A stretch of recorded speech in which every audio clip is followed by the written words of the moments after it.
At kaugnay pa rin sa arraignment kanina kay dating Pangulong Gloria Arroyo, makakusap natin ang spokesperson ng COMELEC, si Director James Jimenez. Director Jimenez, magandang tanghali. Si PR Kanghel po ito. Magandang tanghali po, Ma'am Pia. Director, ano po masasabi nyo sa naging takbo ng arraignment kanina? Well, very smooth naman at napakalinaw naman ng usapan kanina. Although winave ni dating Pangulong Gloria Arroyo yung pagbabasa ng charges, nilinaw naman sa kanya na talagang naintindihan niya kung ano yung pinaparatang sa kanya at malinaw niya rin sinabi na not guilty po ang kanyang plea.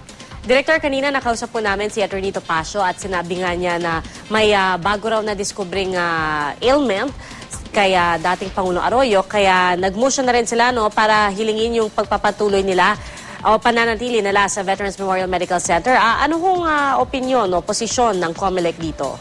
Sa amin po, pag mga ganyang usapin, pinapaubayan namin sa korte. Meron kaming motion na meron kaming request sa korte na magbigay ng regular update ang medical personnel or medical team na nakabantay kay Presidente Arroyo.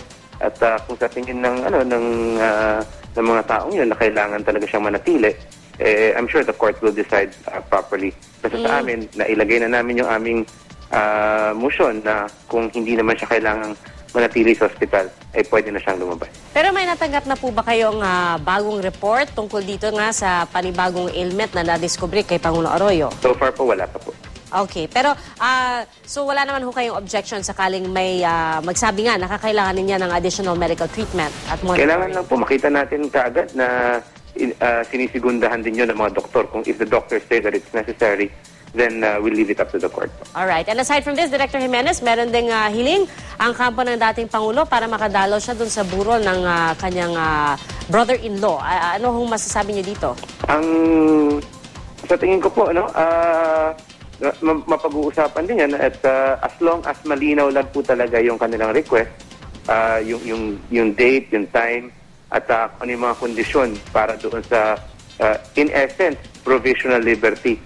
So, kung mapag-usapan na maayos yan, then, again, I'm sorry to say this, but we'll have to leave it up to the court. Nasa korte po ang discretion kung pagbibigyan niya. Sa amin, wala naman kaming strenuous objections on that part.